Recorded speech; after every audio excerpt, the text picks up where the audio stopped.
And I'm pleased to say the Chief Executive of Voluntary Norfolk, Alan Hopley, is here in the studio. Alan, good morning. Good morning. Do you recognise this then? We're calling it a cost of giving crisis, but for whatever reason, lots of charities in Norfolk are really struggling to stay afloat. Absolutely recognise that.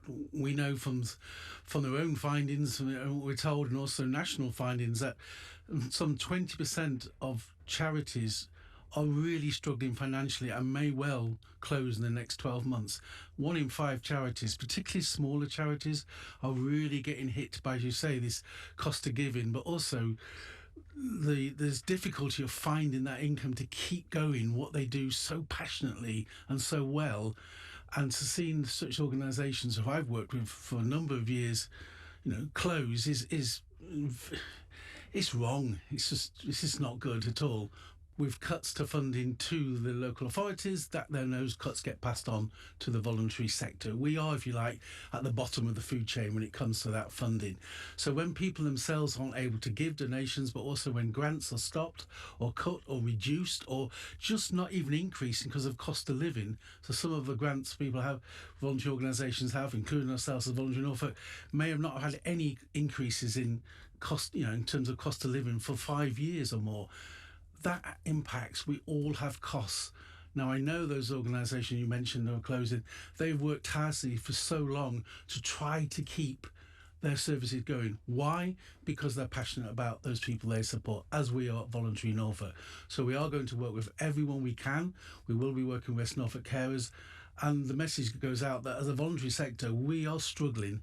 Those cuts in funding from central government to local authorities, people not able to give because they themselves are struggling financially able to give, all has an impact. We're there for the people we support, but there are costs, and we have to keep the doors open to those organisations as much as we can to make sure that the care they give, the support they give, continues. And that's the real cost here, isn't it? It's a shame when we lose charities that do such a lot of good work, but the people that really suffer are those that those charities were supporting. Absolutely.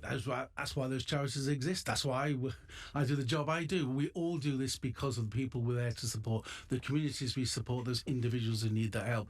So the biggest tragedy is always the people that they support. And that's why I know, talking to West Norfolk carers and other organisations, the biggest heartache is the fact is what will happen to those people they support. That's why we're working with West Norfolk carers to ensure that we can do everything we can. I don't have a magic wand. I wish I did, but we do care as they do. We will work with them in order to make sure we communicate to all those carers and see whatever we can put in place to ensure that support continues. A broader point, but because you're Voluntary Norfolk, you are often not requiring so much financial support from people, but it's time, isn't it?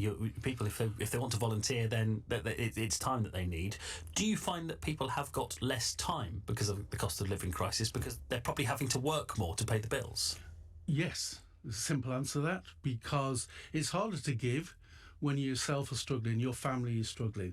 So we've launched recently our vision for volunteering, it's Norfolk-wide, is to encourage more people to come forward to volunteering, making sure they get the support, but also an understanding it's not just giving, but also what you receive back as a volunteer, because we do need more volunteers to come forward. They need support in terms of what we give them as a volunteer, because what they do is vital for Norfolk. They do so much, and we have to be passionate about people who give, and we want to support them.